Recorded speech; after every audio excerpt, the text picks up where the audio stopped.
காதல் தோல்வி.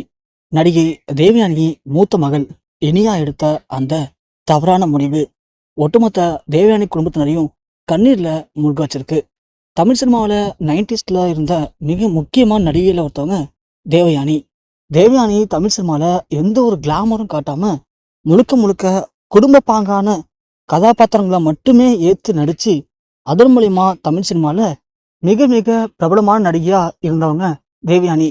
தேவயானிக்குன்னு இன்னமும் தமிழ்ல தனி ஒரு ரசிகர் பட்டாளம் இருக்காங்க. அப்படியாப்பட்ட நடிகை தேவயானி இயக்குனர் ராஜகுமாரான காதலிச்சு திருமணமும் பண்ணிக்கிட்டாங்க. அந்த திருமணத்துக்கு பிறகு தேவயானி குடும்பத்துல தேவயானியை சுத்தமா ஏத்துக்கல. அதனால தேவயானி கொஞ்சம் கூட அதை பொருட்படுத்திக்காம தனது கணவர் கூட தனிமையில வாழ்ந்து வந்திருந்தாங்க.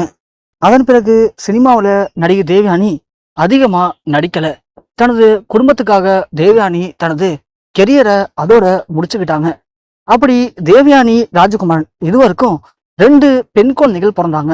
அதுல மூத்த மகள் இனியா, 2வது மகள் பிரியங்கா. ஸோ மூத்த மகள் இனியாவும் பிரியங்காவும் இப்போ அவங்களுடைய கல்லூரி படிப்பெல்லாம் முடிச்சுட்டாங்க. இவங்க 2 பேரையும் கொண்டு போக கூடாது அப்படின்னு தான் தேவயானி சின்ன வயசுல இருந்தே ஆசைப்பட்டிருக்காங்க. ஆனா அவங்களுக்கு ராஜகுமாரன் சினிமாவில் கொண்டு வரணும் அப்படின்னு ஆசை காட்டி அவங்கள பெரிய நடிகையா மாத்தணும் அப்படின்னு இவரு ஆசைப்பட்டிருக்காரு. அதற்காக ஏற்கனவே இனியாவை ஜீ தமிழ்ல ஒளிபரப்பான சரிகமபா சீனியர் சீசன் 5ல இனியாவை ஒரு பாடகியா முதல்ல களம் இறக்கி விட்டாரு ராஜகுமாரன். அதுல இனியா தொடர்ந்து ஒரு பாடகியா தன்னை ப்ரூவ் பண்ணாங்க. ஆனா இருந்தாலும் அந்த நிகழ்ச்சியுடைய டைட்டில் வின்னரா இனியாவால ஆக முடியல.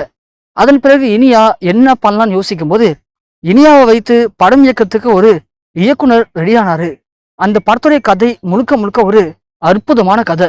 இந்த கதையில இனியா நடிச்சா கண்டிப்பா இனியா பெரிய லெவல்ல நடிகையா வந்துருவாங்க தமிழ் சினிமால அப்படின்னு இனியாவை ஒரு நடிகையா மாத்திட்டாரு ராஜகுமாரன். இனியாவும் இப்போ அந்த படத்துல படு பிஸியா நடிச்சிட்டு இருக்காங்க. அதுல இன்னும் ஒரு நடிகருடைய மகனும் இப்போ முதல்ல ஹீரோவா களமிறங்குறாரு. அந்த நடிகருடைய மகனும் இனியாவும் தான் இந்த படத்துல முக்கியமான கதாபாத்திரங்களை நடிக்கிறாங்க. இது முழுக்க முழுக்க கொஞ்சம் காதல் த்ரில்லிங் அப்படின்னு கதை போகுமா. இந்த கதையில நடிக்கும்போது அந்த நடிகருடைய மகனுக்கும் தேவயானி மகளான இனியாவுக்கும் இடையில நல்ல ஒரு நட்பு ஏற்பட்டிருக்கு. இந்த நட்பு அப்படியே கொஞ்சம் காதலாகவும் மாறியிருக்கு. அந்த நட்பு காதலா மாறி இருவருமே காதலிக்க ஆரம்பிச்சிருக்காங்க.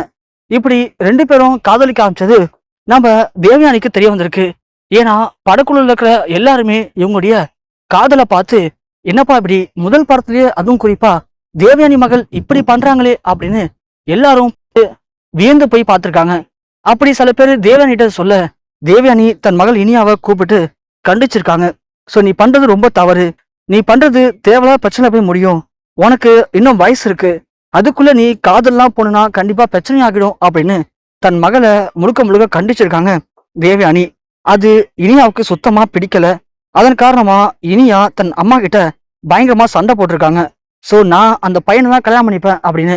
அதற்கு தேவயானி ஒத்துக்கவே இல்லை. இதுக்கு மேல நீ படம் நடிக்க தேவையில்லை அப்படின்னு இனியாவை வீட்லயே இருக்க சொல்லி பயங்கரமா டார்ச்சர் பண்ணியிருக்காங்க.